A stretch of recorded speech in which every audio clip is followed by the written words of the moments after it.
What's up guys, ADV1 back with it again, and today we will be ranking the top 3 Tundra bosses you should be farming. Let's get into it. Alright, at number 3 we got Mozakar, the White Dread.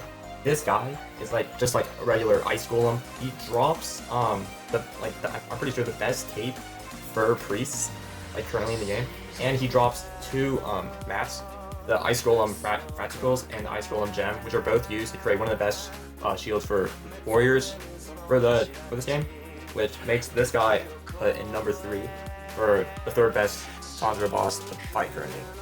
Alright, let's move on to number 2. At the number 2 spot, we have the Yeti, since this guy drops the best materials used to craft for the best warrior armor in the game, and he drops the best ring for warriors, or one of the best, the Yeti ring, and he drops the Yeti rune, which is also one of the best runes for warriors. So if you're a warrior, this guy should be actually number 1, by far. But since there's also other classes, not just warrior, right? He would be placed at number 2. That leaves number 1. Which, moving on. Alright, so at number 1, for the number 1 boss to fight for the new Tundra update, is Iskael, Lord of the Endless Frost. And let me tell you guys, this boss drops so much stuff, dude.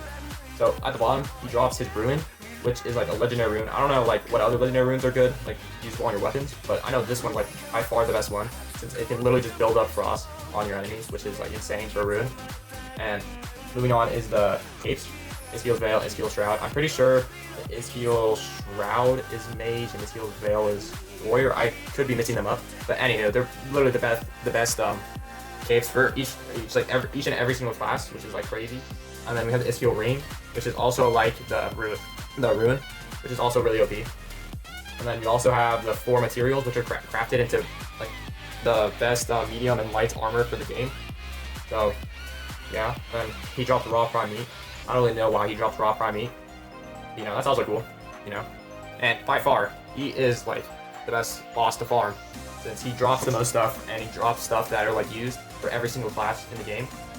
Alright, to wrap things up, that's the 3 bosses, Those are, if you want to play the new Tundra update and get good stuff, farm those 3 bosses.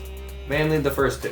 But yeah, those are the best bosses you should grind for those type of items. Remember the Yeti, mostly for warrior, and then the dragon, the Yeti and the golem are both for warrior, and the dragon's mainly for mages or archer or thief, any of those. But anyhow, that's it guys. I'm gonna see you guys on the next one. Peace.